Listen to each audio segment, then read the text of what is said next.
Now, I know you mentioned briefly here the China Tribunal, and in the book, I didn't know this, but you had a pretty important role in that. Well, yes. So I came into the issue of organ harvesting in around 2016, when the Conservative Party Human Rights Commission, which I'm the deputy chair of, was holding an inquiry on human rights in China across the board. And Ethan Gutman, who's one of the world's experts on the issue of organ harvesting, wrote an excellent book called The Slaughter. Got in touch with me. I didn't know him up to that point, and he summarized his findings. It was around the time that David Kilgore, and David Matus were doing their update report, where they put their research together. And I listened to Ethan. We had him testify at our hearing. We then had Anastasia Lin come and speak at the hearing.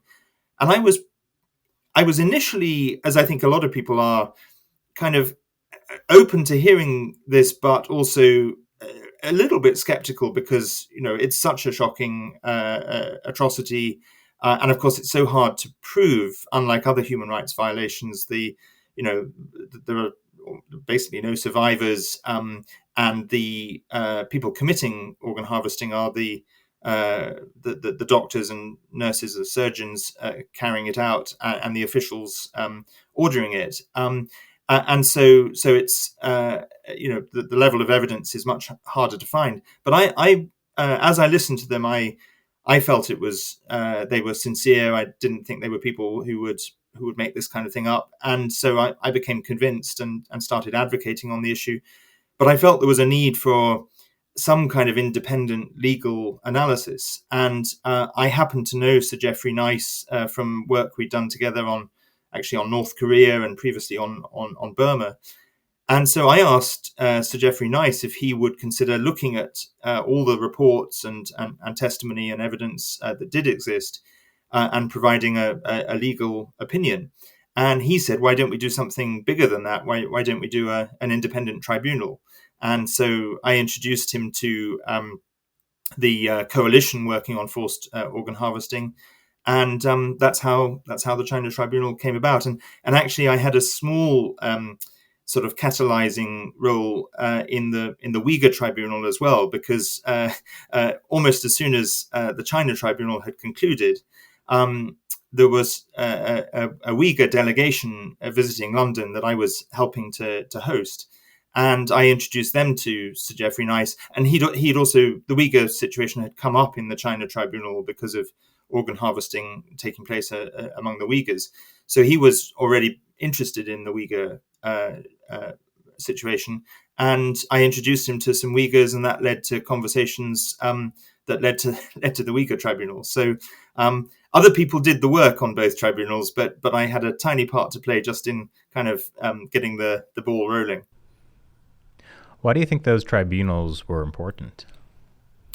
I think they were very important in both cases, essentially because the panel in both tribunals was made up of really top world-class experts in different fields, the law, academia, human rights, medicine and medical ethics, and even business. But none of them were people who had a previous agenda on China. So they weren't made up of people like you or me who've been speaking about these issues for a long time. They were really coming to it fresh and with a degree of genuine independence. So they couldn't be accused of being long-time anti-CCP critics. And plus, of course, the fact that Sir Geoffrey Nice had been the prosecutor of Slobodan Milosevic. So he knows a thing or two about atrocity crimes. And I think that gave it a real credibility. And also the way they, in both tribunals, really conducted the inquiries very rigorously. The hearings for both tribunals were all public. All the evidence, apart from perhaps some evidence that had to be withheld for security reasons to protect the individuals involved, but almost all the evidence is on the websites of both tribunals. not just the hearings, but all the thousands of pages of written evidence. And then in their judgments in both tribunals, they really approached it in a very I would say almost cautious way. So, for example, when I sat almost exactly a year ago today to hear the delivery of the judgment on the Uyghur tribunal, I sat in the room with a few hundred other people as Sir Geoffrey Nice went through their conclusions. And he started on various counts of genocide by saying not proven. And he went through the list of each time it was not proven. And I was initially thinking, my goodness, they're going to be opening champagne in Beijing. And what have I done? This is really counterproductive. Until he got to the final count, which was on forced sterilization and forced abortion, where he said, proven beyond reasonable doubt. And it was on that count alone that they found genocide. And I think that has real strength, because they can't be accused of throwing the term genocide around loosely. They showed this rigor, but on one count alone, genocide was proven. Yeah, I do think that for both the China Tribunal on organ harvesting and the Uyghur Tribunal, they lent another air, like a further air of legitimacy to these issues, like that of the Uyghur genocide, which a lot of there was a lot of debate about, like, oh, well, does it really count as genocide? Yeah.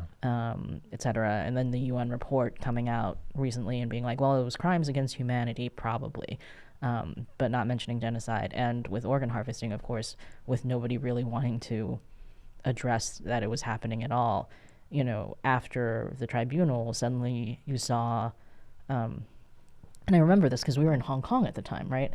When it came out that, like, suddenly, you would see news reports from mainstream media who are like, oh, there's this organ harvesting happening in China according to this tribunal. Well, which was especially interesting because with the China Tribunal, they had people give testimony, and one of the people who gave testimony was Didi Kirsten Tatlow, former New York Times reporter. Well, she submitted written testimony. Written testimony, yeah. And like one of the things she said is she was at an event at Beijing Hospital where state officials were talking about the organ donation system, and she overheard two Chinese doctors talking about organ harvesting of prisoners of conscience. Oh, I mean, they talked to her about it, where one of them asked the other, that's not okay? There's another part where she, like, overheard something. Yeah. Well, anyways, the point is, like, she was like, oh, this is a big story, and she asked her editors for permission to start looking into it, and she said that basically she was told that's not a story the New York Times wants to cover. Yeah, absolutely. That's quite right. I mean, getting it out in mainstream media and to politicians that would take it seriously was a real challenge. I remember, I think, I don't remember exactly when this was, but somewhere around 2018, I think, I proposed an opinion piece to the Wall Street Journal on organ harvesting, and apparently it was the first time they had ever published an opinion piece on this issue. And previously, they'd always refused pieces. So that was quite a breakthrough to get something there. But I think the China Tribunal really opened up a lot of doors that previously were closed to us. Do you think that the increased focus on certain China human rights issues, where the CCP has been responsible for things like the crackdown on Hong Kong, the genocide of the Uyghurs, as more of these things come to light, does that help other human rights issues in China that have been more neglected, like the Tibet issue or that of the persecution of Christians? I can see that it's had some effect on Taiwan, definitely, like the way that people talk about Taiwan.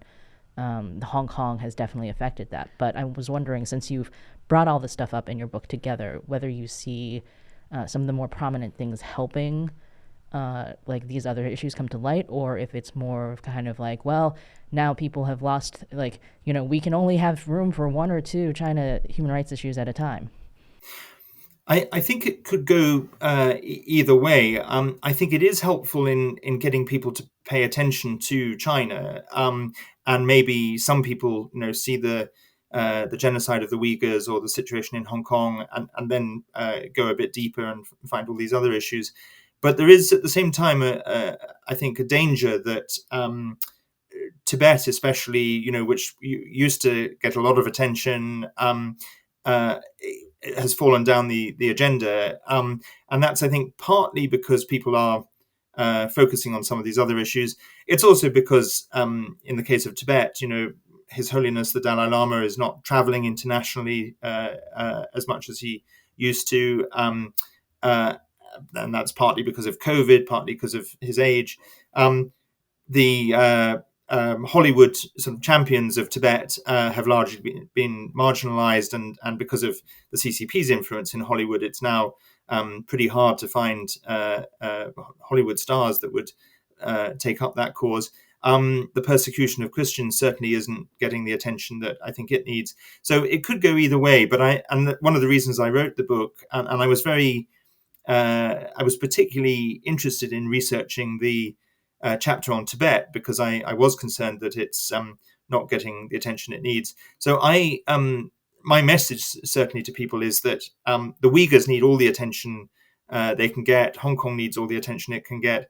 But we should also be paying attention to all these other issues, and we should see the picture as a whole, which is that the CCP is repressive and persecutes anyone that either dissents from it, or that it just regards as having an ethnic identity or a religious or cultural identity that it dislikes.